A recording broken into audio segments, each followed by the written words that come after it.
বন্ধুরা, আমি চলে এসেছি বাঙালবাড়ি রান্নাবান্না চ্যানেলে। আজকে আমি বানাবো ঝিরিঝিরি আলুর চিপস। তো ঝিরিঝিরি আলুর চিপস বানাতে গেলে কি কি উপকরণ লাগে আপনারা দেখুন। এখানে আছে গ্রেটারে গ্রেট করে রাখা ঝিরিঝিরি আলু, আছে কারি পাতা, এখানে আছে শুকনো লঙ্কা আর চিনেবাদাম, আছে সাদা তেল, এখানে আছে বিট লবণ। তো এইসব উপকরণগুলো দিয়ে আমি বানাবো ঝিরিঝিরি আলুর চিপস। তো দেখুন কিভাবে আমি বানাই। তো দেখুন, গ্যাসের উপরে কড়া বসিয়ে দিয়েছি। এবারে দিয়ে দেব সাদা তেল। সাদা তেলটা গরম হয়ে গেলে আলুগুলো ভেজে নেব। তো দেখুন বন্ধুরা, তেলটা গরম হয়ে গেছে। এবারে আমি আলুগুলো দিয়ে দেব। অল্প অল্প করে আলু দিয়ে আলুটাকে লাল লাল করে ভেজে নেব।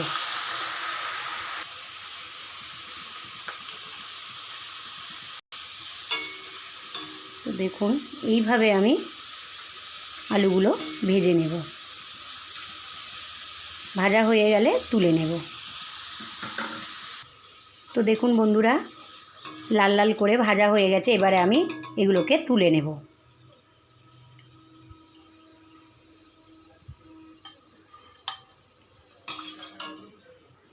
তো আবারও আমি কিছুটা আলু ভেজে নেব। ভাজা হয়ে গেলে তুলে নেব। আবারও আমি একটু নেড়ে দেব।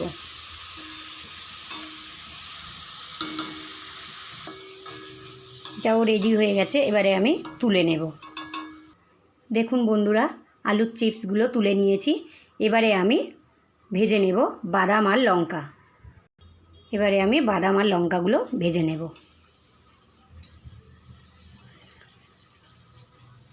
ভাজা হয়ে গেলে তুলে নেব। দেখুন বন্ধুরা, বাদাম আর লঙ্কা ভাজা হয়ে গেছে। এবারে আমি এগুলো তুলে নেব। এবারে ভাজবো কারি পাতা।